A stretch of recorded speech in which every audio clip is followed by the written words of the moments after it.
وعن اسامہ بن زید رضی اللہ تعالی عنہما قال رسول اللہ صلی اللہ تعالی علیہ وآلہ وسلم الطاعون رجز ارسل علی طائفہ من بنی اسرائیل۔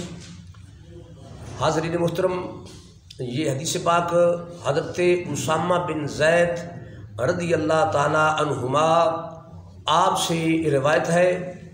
آپ فرماتے ہیں قال رسول اللہ صلی اللہ تعالی علیہ وآلہ وسلم کہ رسول اللہ صلی اللہ تعالی علیہ وآلہ وسلم نے ارشاد فرمایا الطاعون رجز ارسل علی طائفہ من بنی اسرائیل۔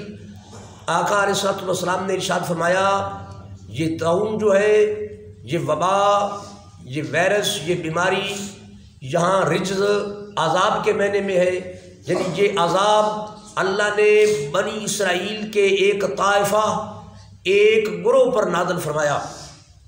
اچھا، رجز لفظ یہاں کامن ورڈ ہے، اس کا مرادی معنی عذاب کیا جا رہا ہے۔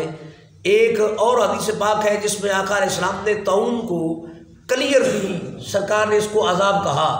اس حدیث کے مطابق ام المومنین حضرت سیدہ عائشہ رضی اللہ تعالی عنہا، آپ نے آقا علیہ السلام سے سوال کیا کہ یا رسول اللہ صلی اللہ علیہ وسلم طاعون کیا ہے، طاعون یہ کیا ہے؟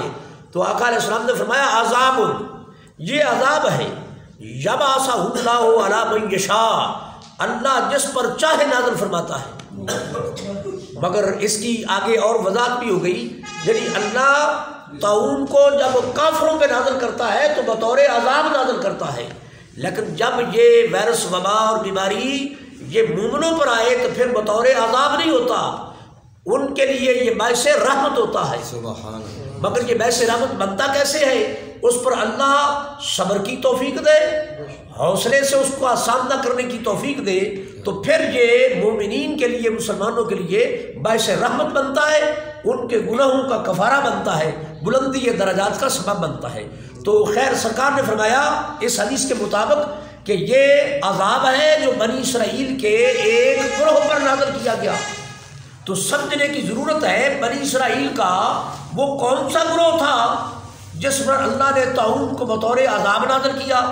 تو وہ جناب حضرت سیدنا موسیٰ علیہ السلام جب اپنی قوم کو لے کر جا رہے تھے، بیت المقدس کا شہر آیا تو آپ نے فرمایا کہ یہاں تم سجدہ کرتے ہوئے گزرو، شہر میں سجدہ کرتے ہوئے داخل ہو جاؤ، تو اللہ تمہاری توبہ بھی قبول کرے گا، تمہارے گناہ بھی معاف فرمائے گا۔ تو بنی اسرائیل کا وہ ایک گروہ تھا، انہوں نے سجدہ کرنے کی بجائے گھسٹتے ہوئے، یعنی اپنے آپ کو گھسیٹنے کے انداز میں، اس انداز میں انہوں نے شہر بیت المقدس میں داخل کیا۔ گویا انہوں نے اپنے نبی کے فرمان کی خلاف ورزی بھی کی، اور وہ جو برگزیدہ ہستیوں کا شہر بیت المقدس تھا اس کی توہین بھی کی۔ تو سمجھ آئی جو لوگ اللہ کی برگزیدہ ہستیوں کے شہروں کی تضحیق کرتے ہیں، اللہ پھر ان پر اپنا عذاب الہی نازل کرتا ہے، یہ اس کی سزا ہے۔ تو اس طائفہ، اس گروہ بنی اسرائیل کے پر اللہ نے طاعون کو بطور عذاب نازل کیا، اور اس کی مزید سرکار نے وضاحت فرمائی۔ آقا علیہ السلام نے فرمایا فَإِذَا سَمِعْتُم بِهِ بِأَرْضٍ فَلَا تَقْدِمُوا عَلَيْهِ، فرمایا جہاں تم سن لو کہ فلاں جگہ پہ طاعون ہے، فرمایا وہاں فَلَا تَقْدِمُوا عَلَيْهِ، پیش قدمی نہ کرو، وہاں آگے نہ بڑھو، وہیں رک جاؤ۔ لیکن فرمایا وَإِذَا وَقَعَ بِأَرْضٍ وَأَنْتُمْ بِهَا، جہاں تم ٹھہرے ہوئے ہو یا رہ رہے ہو، اگر وہاں یہ طاعون، یہ بیماری، یہ وبا اگر واقع ہو جائے تو فرمایا فلا تخرجوا فرارا منه، پھر تم وہاں سے کبھی بھی فرار نہ ہو، پھر وہاں سے بھاگو نہ۔ اس حدیث کا خلاصہ جو مجھے سمجھ آیا وہ یہ ہے کہ طاعون ہے وبا۔ یہ کیا ہے بھلا؟ یہ وبا ہے۔ تو جہاں وبا ہو وہاں خود جانا نہیں چاہیے۔